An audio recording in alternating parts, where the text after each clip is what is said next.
The Professional Women's Hockey League is in its inaugural season and it's already shocking and surprising the entire hockey world.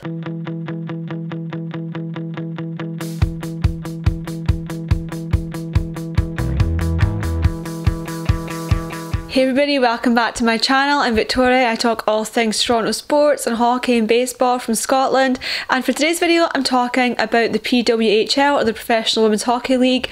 I'm so excited about it. I've had a couple of people ask me if I was going to do a video on it, and I think I'll do a few, and so today is just my thoughts on the PWHL and why I think it's such an exciting time for women in sport, women's hockey, just women in the sports industry in general. I think it's such an exciting thing, and so these are my thoughts on the league itself. So of course women's hockey is not itself a new thing. I literally have a few pieces of merch from the Toronto Six, but the PWHL really offers aspiring female hockey players a chance to make their dreams of playing professionally a reality, and it also really advances both the attention on women's sport and also the fan bases which exist. In the August of 2023 it was announced that 6 charter franchises would be based in Toronto, Ottawa, Montreal, Boston, New York and Minnesota. Along with their inaugural jerseys, team franchise names will likely be set next year.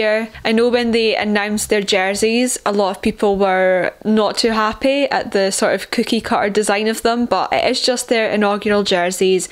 The colours that some of the teams have picked are really cool, and the jerseys and along with the team names will likely be set next season. But for a professional league which has been set up within a whirlwind of 6 months, the PWHL is already making huge strides. Their home rinks, practice facilities and also the schedule all were sorted within the last couple of months, which is actually just really impressive. And along with being able to set up this quickly, they also have implemented some different rules and some changes than what we're used to seeing in the sport of hockey, which I think is really exciting. It really does seem like a new era of the sport, a new chapter, and it's just so cool to see. But I also really like the fact that they've mixed up the rules a little bit. Like, they didn't feel the need to just try and completely replicate what the NHL does or what men's professional hockey does. They've definitely put their own twist on things, and one of my favourites about this is the jailbreak goal. So of course normally in the NHL and in general in men's professional hockey, usually a team will get a penalty, so then you've got your power play and you've got your penalty kill, and even if a short-handed goal is scored, the penalty minutes and seconds still continue. Whereas in the PWHL they have changed it to make it so that a short-handed goal cancels out the remainder of the penalty. So this really mixes things up for the better, in my opinion anyway. It means that the team that are on the power play still have to play defensively. It isn't just full-on offensive play. And then on the other hand, the penalty killing teams still have to be offensive in their play. They're less likely to just play a really defensive game during that time, so it's still much more exciting to watch. It also does really mix up which players are on the ice, because of course some players are really on the roster and kind of on the team just to specialise in like penalty killing. It's basically like if the Toronto Maple Leafs suddenly swapped out the likes of David Kampf to put Austin Matthews in their penalty kill unit, because obviously you want that offensive threat in this scenario. I know some people aren't a fan of this rule, and people already had discussed whether this should become a thing in the NHL or not even before the PWHL came along. And while I'm not for certain that it needs to be in the NHL just yet, it's really cool just to see it happening in a different league. I think starting this league afresh has really given them an opportunity to sort of mix things up a bit, try and make it more exciting. It can be trial and error because at the end of the day it's season 1 and you can change things and develop things as you go. Another difference is the scoring system, because the PWHL has a 3-2-1 scoring system. So 3 points for a regulation win, 2 points for an overtime win and 1 point for an overtime loss. Again, this is a little bit of a controversial topic among sports fans because you either love it or you hate it. It would really mix up the standings a little if you were to actually transfer that over into the NHL right now. I just wonder if it makes overtime a little bit more like incentivized to do well.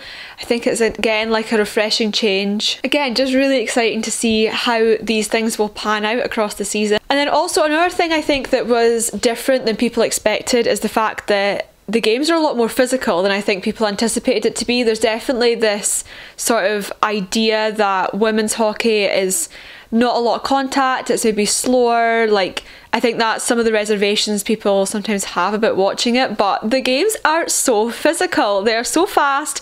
There's like a lot of like hitting and pushing and like scrums around the net. Really exciting stuff. And I believe the rules around contact suggest that as long as you're going for the puck, it's fine.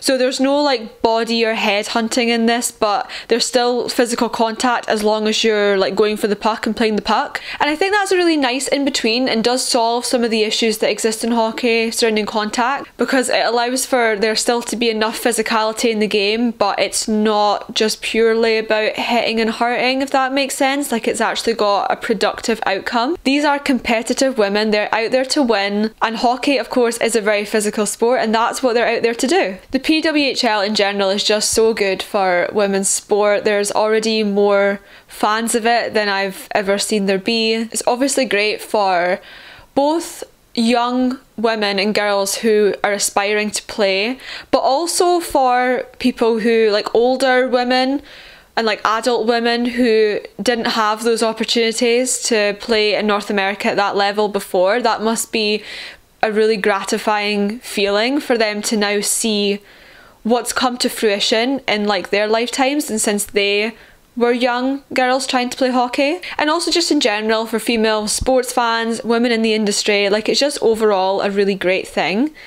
And of course you had the people that were like, nobody watches women's sport, nobody wants to see that. But on the season opener on January 1st, between Toronto and New York, nearly 3 million Canadians tuned in to watch the game. And then of course the record was set for the attendance at a professional women's hockey game in Minnesota when they won at home in front of a home crowd of 13,316 people at XL Energy Centre. 2024 is already such a year of progression and advancement for women throughout the sports industry, and I am just so here for it. I'm so excited to see it because women belong in sport, and they always have done, and I'm always going to be super excited about anything positive that comes from women in sport, and the PWHL is definitely a new and exciting addition to the sport of hockey. So that is all for today, guys. Comment down below, have you been watching the PWHL? Are you loving it so far? What do you think of it? Make sure to like this video and subscribe if you haven't already. Your support means the world, and I'll be back soon with more hockey chats from across the pond.